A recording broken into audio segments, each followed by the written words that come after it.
મધ્ય ગુજરાતના મિત્રોને કહેવા માંગુ છું કે આ કોઈ એક ઉદ્યોગનો શિલાન્યાસ નથી, પરંતુ આ શિલાન્યાસ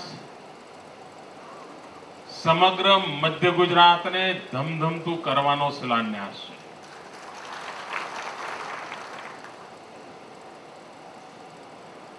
તમે જોયું હશે કે હું લગાતાર ગયા 6-8 મહિનાથી મધ્ય ગુજરાતના વિકાસ માટે અનેકવિધ પ્રકલ્પ લઈને તમારી વચ્ચે આવતો રહ્યો છું.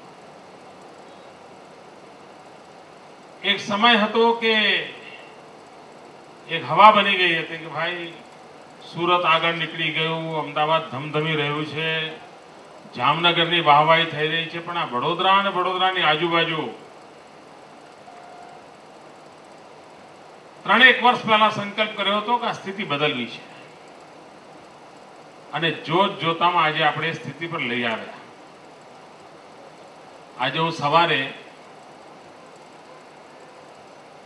વડોદરામાં એક મેરેથોન દોડના કાર્યક્રમને ઝંડી બતાવવા માટે આવ્યો હતો અને ત્યાં મેં એક નાનકડી વાત કરી હતી. ત્યાં મેં કહ્યું હતું કે વડોદરા અને એનો આસપાસનો વિસ્તાર એ ગુજરાતનું સ્પીડ કેપિટલ બની રહ્યું છે અને જોતામાં એ દેશનું સ્પીડ કેપિટલ બની જશે. અને માત્ર મેરેથોનને કારણે નહીં, પણ એટલા માટે કે અહીં જે આજે પ્રોજેક્ટનો શિલાન્યાસ થઈ રહ્યો છે, જેમાં રેલવેના વેગન્સ બનવાના છે, સ્પીડ વધારવા માટેનું મોટું કામ, પહેલીવાર દેશમાં ઓછા વજનવાળા વેગન અને જેના કારણે વધુ માલ વહન કરી શકાય એવી કેપેસિટી અને જેને કારણે ટેકનોલોજીકલી સ્પીડ વધારે ધારણ કરી શકાય એવી વ્યવસ્થા, એવા પહેલીવાર દેશમાં આટલા મોટા પ્રોજેક્ટનો પ્રારંભ આપના કરજણની ધરતી પર થઈ રહ્યો છે. વડોદરાના 50 કિલોમીટરની રેન્જમાં હું જ્યારે સ્પીડ કેપિટલ કહું છું ત્યારે જનરલ મોટર્સ ગાડીઓ બનાવે, વડોદરાના 50 કિલોમીટરની રેન્જમાં બોમ્બાર્ડિયર મેટ્રો ટ્રેન બનાવે, વડોદરાના 50 કિલોમીટરની રેન્જમાં એપોલો ટાયર બનાવે અને વડોદરાના જ નિકટમાં કરજણમાં વેગનનું કારખાનું શરૂ થાય. આ બધી બાબતોને એક સાથે જોઈએ તો આપણને લાગે કે આ સ્પીડ કેપિટલ તરીકે કેવી રીતે ઉભરી રહ્યું છે. આ સામર્થ્ય ગુજરાતની ધરતી પર છે. મિત્રો, 21મી સદી હિન્દુસ્તાનની સદી છે એની ચર્ચા થાય છે, પરંતુ 21મી સદી હિન્દુસ્તાનની સદી છે એ જ્યારે કહીએ છીએ ત્યારે દુનિયા એટલું તો સ્વીકારે છે કે 21મી સદી એશિયાની સદી છે, પરંતુ દુનિયા એ નક્કી નથી કરી શકતી કે 21મી સદી હિન્દુસ્તાનની સદી હશે કે 21મી સદી ચીનની સદી હશે.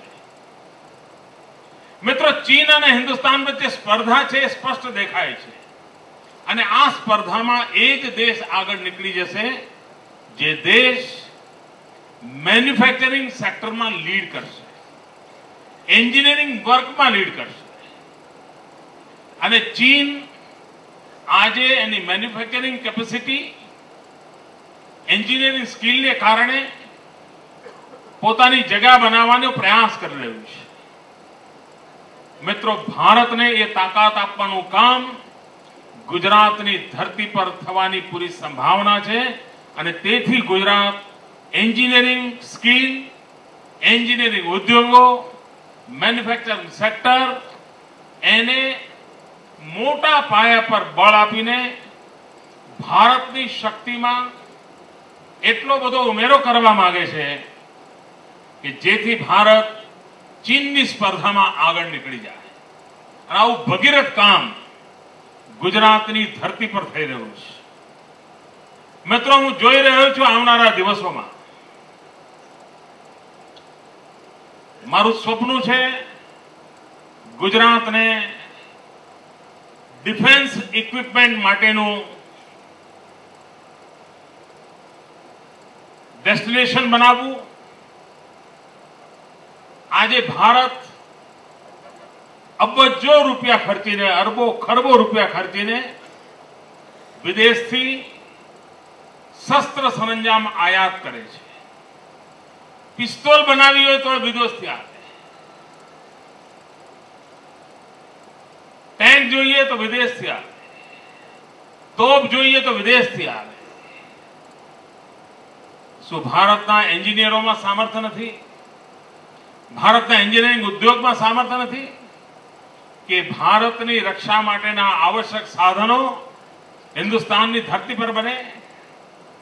મિત્રો, ગુજરાતનું સપનું છે કે આ દેશની રક્ષા કરવા માટે જે કોઈ સરંજામની જરૂરિયાત હોય એ સરંજામ ઉભો કરવા માટે ગુજરાત કટિબદ્ધ બને.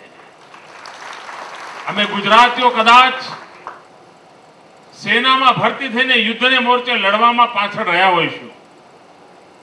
અમે ગુજરાતીઓ યુદ્ધના મોરચે શહાદત વહોરવામાં કદાચ દેશના અન્ય રાજ્યોની તુલનામાં બહુ યોગદાન નહીં આપી શક્યા હોઈએ. પણ હું દેશનું એક કર્જ ચૂકવવા માટે, દેશની રક્ષા માટે ગુજરાતની ધરતીને ડિફેન્સ ઇક્વિપમેન્ટની ઇન્ડસ્ટ્રી માટે થઈને સજ્જ કરવાનું સપનું જોઈ રહ્યો છું. અને મને વિશ્વાસ છે કે ભારતની સુરક્ષામાં આધુનિક યુગમાં ટેકનોલોજી બહુ જ મોટો રોલ પ્લે કરવાની છે.